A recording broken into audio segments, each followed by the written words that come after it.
चिराग पासवान कह रहे हैं कि जेडीयू से अलग होकर लड़े। उनका चरित्र और चाल 2020 से आप लोग देख रहे हैं। यहाँ प्राइम मिनिस्टर के मां को और प्राइम मिनिस्टर को उन्होंने भद्दी भद्दी बातें सुनाई। केंद्रीय मंत्री जीतन राम मांझी ने अभी अभी चिराग पासवान को लेकर बड़ा बयान दे दिया। देखिए, जीतन राम मांझी कह रहे हैं कि उनका चार और चरित्र कैसा है 20 के विधानसभा चुनाव के दौरान भी दिखा है। उतना ही नहीं, अकेले चुनाव लड़ने को लेकर जब सवाल किया गया किस तरीके से जवाब दे रहे हैं। सबसे पहले हम आपको वो पूरा बयान सुनाते हैं। बिहार में चुनाव होना है, सीट शेयरिंग को लेकर क्या बात बन रही है एनडीए गठबंधन? देखिए, एनडीए में सीट शेयरिंग का कोई झमेला नहीं है।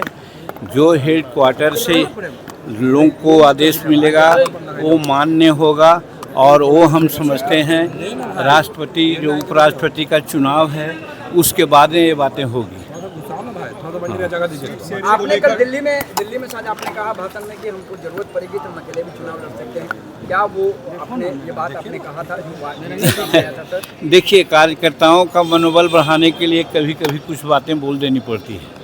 हमने कार्यकर्ताओं का मनोबल बढ़ाया कि आप लोग सभी सीटों पर तैयार रहिए।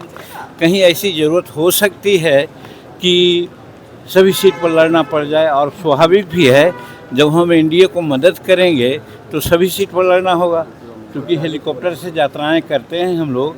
तो लास्ट मैंने 20 में 62 चुनाव हम मीटिंग किया था। तो 62 चुनाव मीटिंग क्या अपने क्षेत्र में किया था, सब जगह किया था। उसी प्रकार से सबको कहा कि सब जगह हम लड़ना होगा, इसलिए आप लोग तैयार रहिए। सर, एक सवाल है, चिराग पासवान कह रहे हैं कि जेडीयू से अलग होकर लड़े 143 फिर 43, इसी के बीच में सीट चाहिए। अब देखिए, उनकी बात मैं नहीं कह सकता हूँ।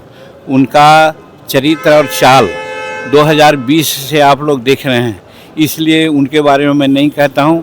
इतना ज़रूर कहना चाहता हूँ कि अभी एनडीए की ज़रूरत है भारत में और बिहार में।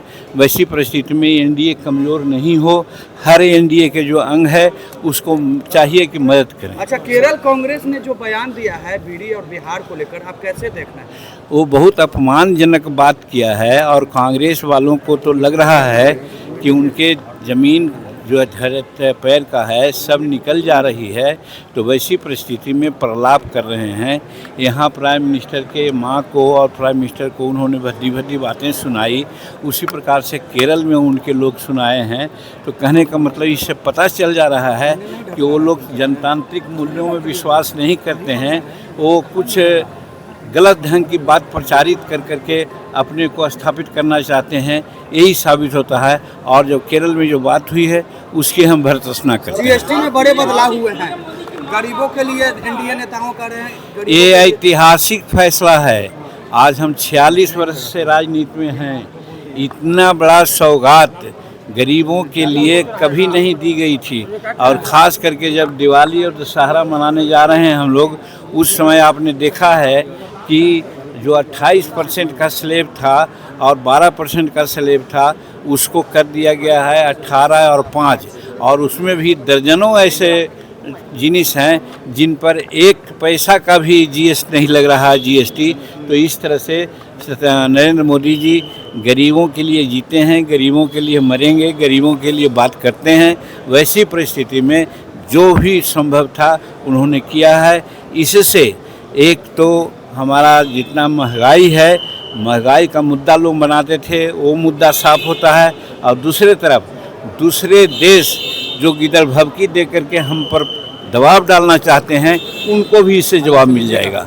चलिए अब तो अभी आपने सुना किस तरीके से जीतन राम मांझी ने चिराग पासवान को लेकर और अकेले चुनाव लड़ने को लेकर जब सवाल किया गया तो किस तरीके से जीतन राम मांझी जवाब दे रहे थे। हमने आपको वो तमाम बयान सुनाया है। पर प्रधानमंत्री नरेंद्र मोदी मां को अब शब्द बोला गया। जीतन राम मांझी भी उसको लेकर अपनी बातों को रख रहे थे, तेजस्वी यादव को भी जवाब दे रहे थे। आपने वो तमाम बयान सुना। फिलहाल के लिए इतना ही। आप बने रहे फर्स्ट क्लास झारखंड के साथ। धन्यवाद। पनोरमा ग्रुप, जो सोचता है वो करता है। आपके अपने सपनों का आशियाना। ये लो, मुंह मीठा करो। आज मैंने अपना जॉब छोड़ दिया। अब हम पूर्णिया वापस जाएंगे। जॉब छोड़ दिया है? मतलब ये घर कैसे चलेगा? हम करेंगे क्या? और माँ बाबूजी क्या बोलेंगे? इसलिए मैं एक और मिठाई का डब्बा लाया। अपने बिजनेस के लिए लोन अप्रूव हो गया। अरे लोन अप्रूव हो गया वो तो ठीक है, लेकिन पूर्णिया में हम रहेंगे कहाँ? अपना घर भी तो नहीं है वहाँ। इसलिए तो एक और मिठाई का डब्बा अलग से लाया हूं। हमने पूर्णिया में घर ले लिया है, पूर्णिया के ई होम्स पैनोरमा में। पूर्णिया में पैनोरमा ग्रुप लेकर आए हैं ई होम्स पैनोरमा। बड़ा घर, आलीशान जिंदगी और अत्याधुनिक सुविधाओं के संग। अरे अरे, अब क्यों मुंह मीठा करवा रही हो? क्योंकि हम घर वापसी जो कर रहे हैं। घर वापसी की खुशी पूर्णिया में ई होम्स पैनोरमा के संग। ई Homes Panorama, luxurious lifestyle redefined.